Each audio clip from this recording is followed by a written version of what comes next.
Qui s'élève sera abaissé, et qui s'abaisse sera élevé. Alors je me suis demandé, mais qui par excellence s'est élevé et a été abaissé? C'est Satan, le maître de l'orgueil.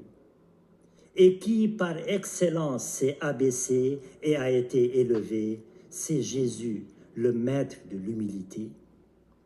Et entre l'orgueil et l'humilité, le chrétien est pris comme dans un balancement, penchant tantôt d'un côté, tantôt de l'autre, ne sachant pas se stabiliser dans l'humilité qui plaît à Dieu.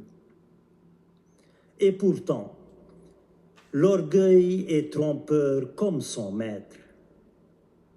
Car en apparence, l'orgueil semble être une force pour marquer mon territoire, pour affirmer ma personnalité, pour affirmer mon caractère. Mais en réalité, l'orgueil cache un profond malaise intérieur, une frustration intérieure que l'orgueilleux essaye de combler en s'imposant, en se convainquant qu'il est meilleur, plus fort, plus intelligent que les autres.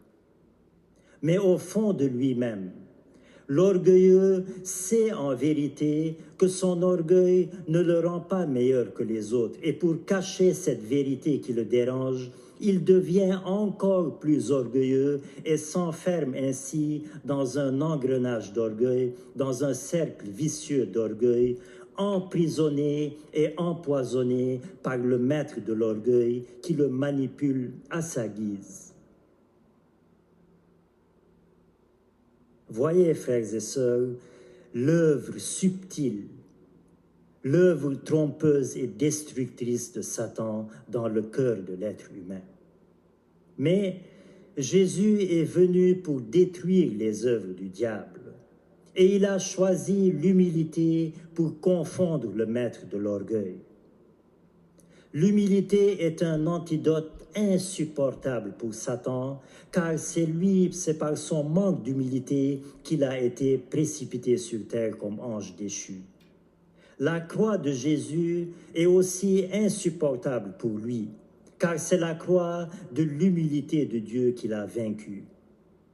La Vierge Marie est aussi insupportable pour lui, car c'est par son humilité qu'elle nous a donné le Messie qu'il a vaincu. La plus belle et la plus noble des vertus que chaque chrétien doit épouser à vie, c'est l'humilité.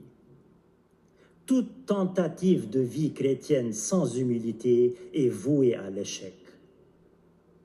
Alors, frères et sœurs, brisons en nous le joug de l'orgueil de Satan et portons le joug du Christ doux et humble de cœur.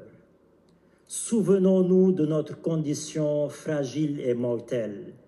Et qui plus est en ce temps de carême, souvenons-nous que nous sommes poussière et embrassons l'humilité. Refusons de nous laisser miroiter par l'orgueil trompeur de Satan, car tout disciple de Satan aura une fin identique à celle de son maître, c'est-à-dire l'abaissement éternel. Épousons l'humilité de Jésus-Christ, car tout disciple du Christ aura une fin identique à celle de son maître, c'est-à-dire l'élévation éternelle. L'être humain détruit le monde et se détruit lui-même par son orgueil. Le monde brûle par manque d'humilité. Dans nos familles et dans le monde, Satan ravive le feu des armes et Jésus ravive le feu de l'amour.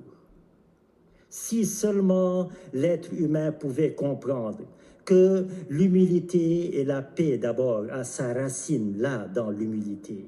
La racine de la paix se trouve dans l'humilité. Et si les êtres humains pouvaient le comprendre, combien de guerres auraient été évitées, combien de familles se seraient réconciliées.